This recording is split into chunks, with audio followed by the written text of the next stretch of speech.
Okay, so today's topic of why people are so addicted to the narrative, and I think this really is a big subject, and we're going to touch on a bit of it today. But I would expect that this could be a whole series of. You can probably make a number of movies and write a few books on this, to be honest. So just a quick overview of what the project's all about for those of you joining for the first time. So reachingpeople.net is effectively a project to understand three things, which is how.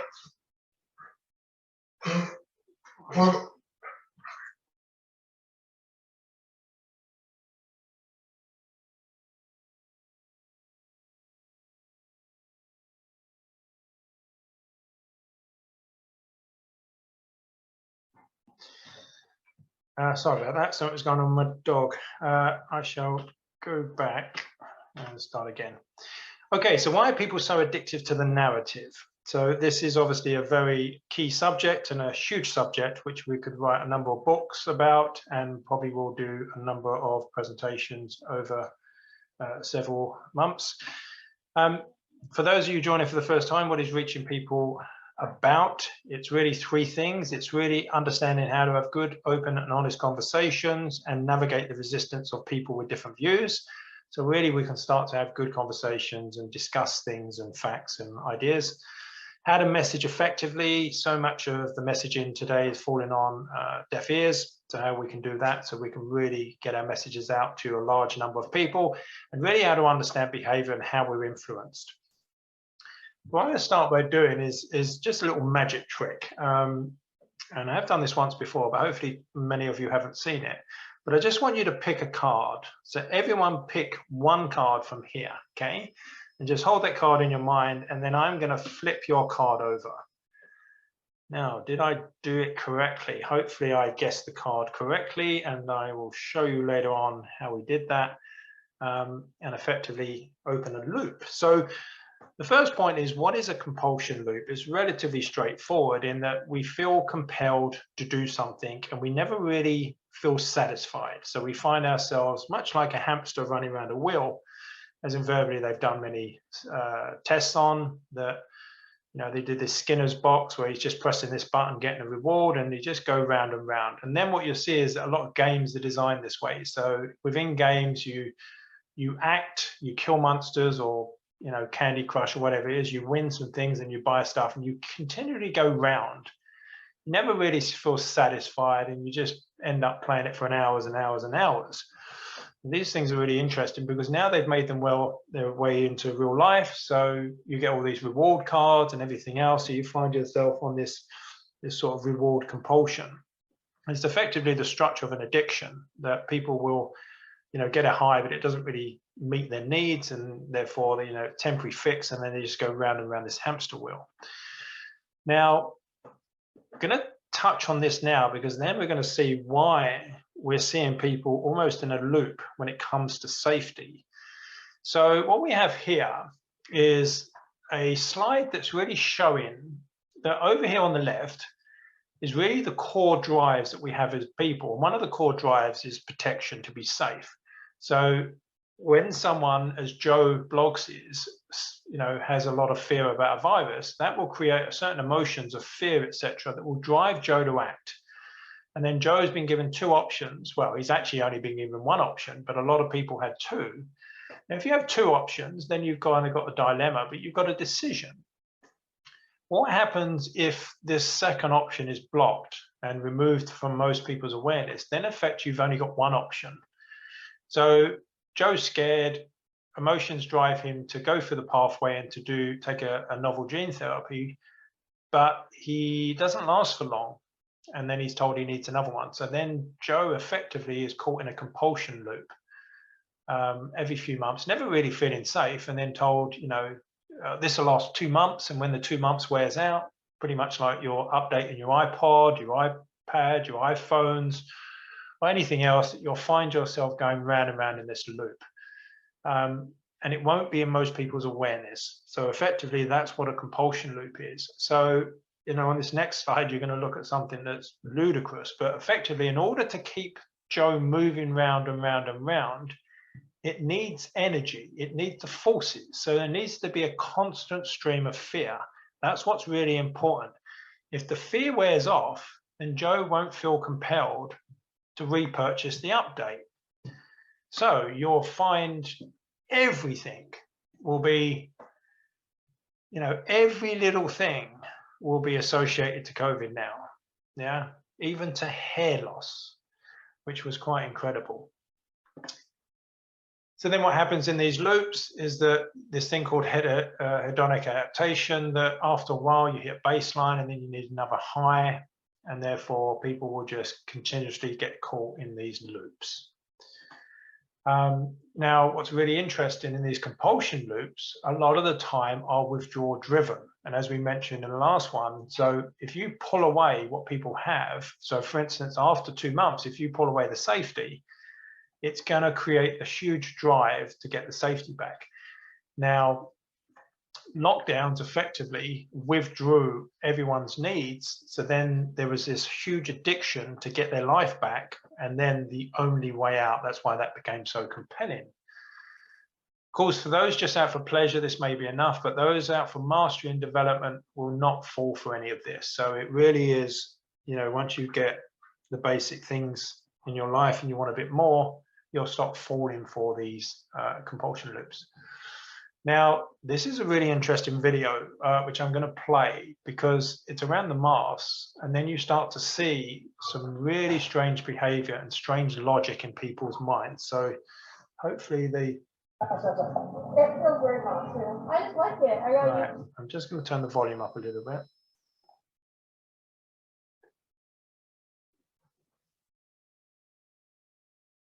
It's so weird, I just like it. I got used to it. I don't mind wearing it. I guess I'm just used to it, I guess. I just had it on. I thought I was on. You forgot about it? Are you vaccinated?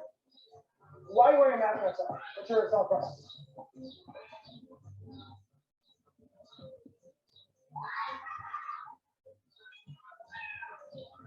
I just feel like I have to wear it. I don't know why. I just want to wear it.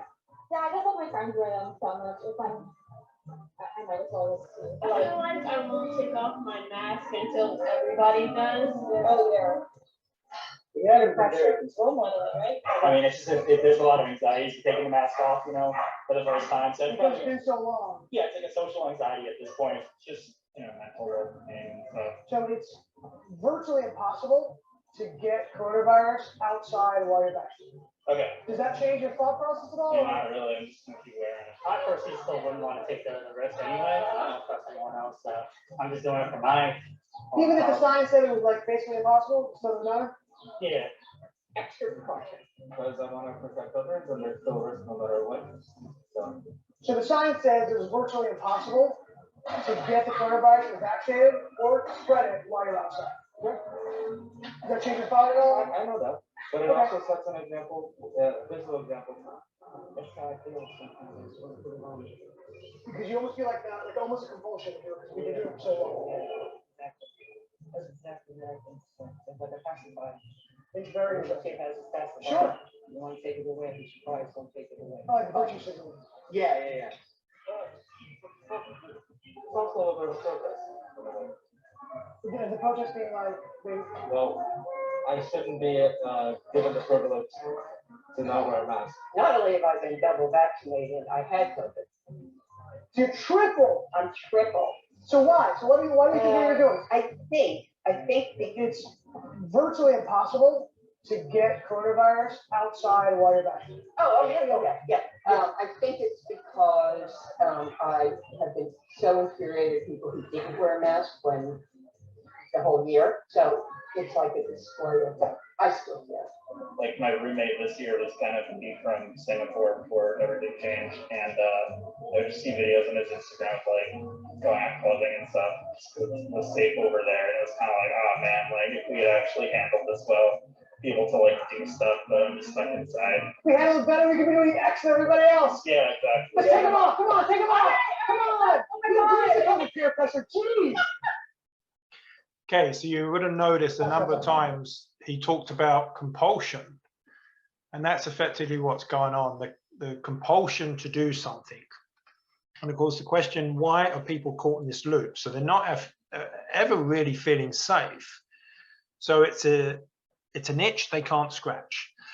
And of course, this is where this will start to make a lot of sense, because effectively they're not getting their needs met. So people are given what they want, but not what they need. And we go into that obviously in a number of presentations in quite depth. But this is a new thing that I'm going to introduce now. And in this respect, it's kind of cutting edge. So I'm going to explain the bits that I've got nailed at the moment, but I think we're going to go into a lot more depth of this. But there is a guy called Yakoi Chow, where this analysis comes from, and it's really incredible analysis. And I will send out some links to his blog, and he's written some articles on this, and there's a book on the course that I've done, and it really is kind of incredible in understanding how and why people do things. It really shows the drivers of behavior.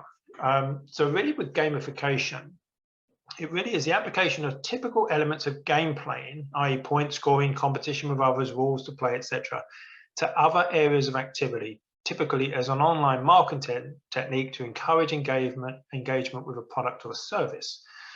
So effectively what it is the game designers, via focusing on human behavior, because no one has to play a game.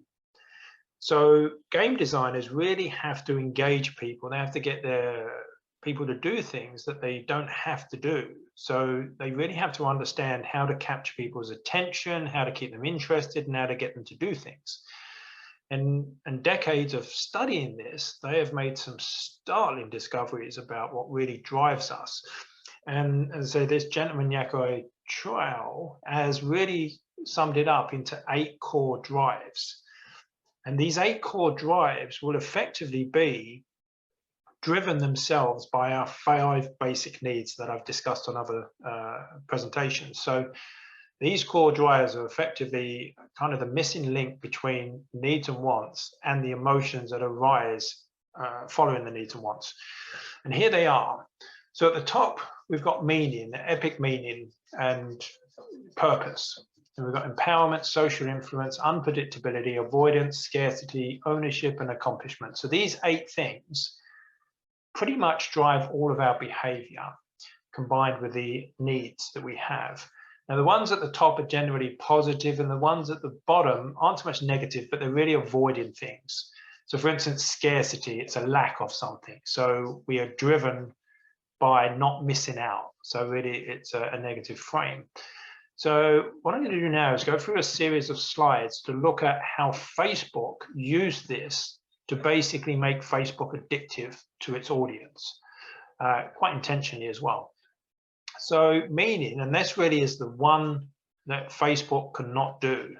There's really no epic calling on meaning to use in Facebook. So when people become aware they like it too much, but because they have no epic calling, they want out. So effectively, it feels very unfulfilling. It's like eating a meal and not in any way feeling satisfied, but you still feel compelled to use it. And that's what's going on, because they know how to trigger all the other core drives to get the dopamine release, to get the addiction, the anticipation, all of these things. So if we look at them one by one, so there's an accomplishment thing that we have in a core drive. We like to finish things. We like to have answers. So completing the profile, adding more friends, increased likes, all these things are accomplishments, feel like we've done something. Then there's this ownership. So the IKEA effect, because obviously we're putting up the photos, we're designing the thing. So we feel like because we've done it, we own it, it's ours. This really is one of the core drivers. And then the IKEA effect showed that people that bought furniture from IKEA valued it more than furniture that they bought pre-built, because the time and effort they took building it unconsciously made them like the furniture more. It's very much an unconscious thing. So this ownership in your friends list feels like yours, you know, all these things and these other things we need to look into a bit more detail, but it's a drive that people feel compelled because it feels like it's part of them, it's them, much like a phone does. Scarcity was something they used early on. So the initial version of Facebook was only used by, I think it was Harvard students, and then they introduced it, you know, to each thing, and then there's the inner circle. We've got this sunk cost, which you know, if you put so much time into it, then you don't want to kind of delete it because you feel like you've made so many connections. So yeah, it's this, you know, avoiding losing it. The unpredictability, you know, has anyone messaged me? Is there anything new? Is there any new information? Any likes? These kind of mystery box things, Easter eggs, all these other things that Facebook uses. Social influence. So really friending, you know, social prodding, social treasure, groups, you know, things being shared, all these memes. So you really have this social interaction, the social influence on others. You know, if you share many things, it gets shared around, and then you see that it might be something you created. And then you've got this empowerment, which is, you know, this instant feedback, you know, creating cool profiles, all these things. So you'll see that Facebook did a real number on really stimulating all these core drives in people, so they felt like they were getting something out of it. But on another level, it feels empty because there's no real epic meaning. So it really is like playing a game. So this gamification is where they bring all these core drives to something that's not real, but there's a part of our brain that doesn't know it's not real, and it will still release the chemicals as though it was. So in summary, really the two parts that are really key here is that these compulsion loops compel people to act a certain way, which is why you're seeing this addiction to the narrative, because it, as Mateus talked about, people had a lot of free-floating anxiety before COVID, and then that anxiety got attached to COVID. So now COVID has a meaning for them. So protecting themselves from COVID really gives them a meaning. And that's why, and then the meaning is to be safe and to save lives and all these things. And because that's really such an abstract concept, they never really realize that.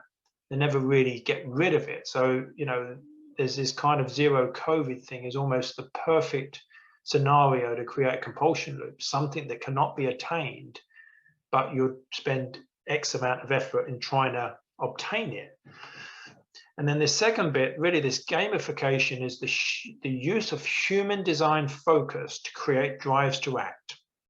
So those 8 core drives really will, you know, be carrot and sticks across the board to get people releasing, you know, huge amounts of dopamine, really a hamster running around a wheel, you know, thinking that it can achieve something, and really for most people not being conscious that they're on this wheel. And of course, if you look at a wider thing, you'll see that a lot of society is built around this. So people in companies, you know, the wheel is to get promoted. It's like the rat race, as it's called. To just keep going round, and the only thing that's changing is the size of the mortgage. As they buy bigger houses and cars each time they get more money, they never really feel that they've, you know, been fulfilled. And obviously Fight Club talked about that when, you know, Tyler Durden's alter ego he was, but in the original person he was talking about, oh, I just needed that last set of, you know, steak knives and cutlery, and I was there, I was complete. And that's what a lot of people are. They think that the next thing will be the thing that completes them, but it really is this compulsion loop, and it's an illusion. So if you would like to support us, or please do so, or attend one of our workshops, you can support us here. We just spent 4 days in Austria at the Better Way conference. It's very, for a lot of the conferences, it's very challenging to be able to support these. Which is why those pushing the narrative, you know, is such a huge advantage, because they can just print money out of thin air. As we mentioned, this is on Saturday. This is the Behavior and Communication Magic Workshop with Rob Verkerk and Melanie Aldridge. And we are doing a full day of really putting all this information in there. And to answer the magic trick that I did at the beginning, how did I guess your card? I cheated. The first line was 5 cards. You chose one of those 5 cards. The second line was 6 cards. The second line was different cards. So your card was not there anyway. So there's just a card that's turned up. So effectively what that did is that what a magician would do, it'd be a sleight of hand where you think I've guessed your card, but in fact I have done none of the such.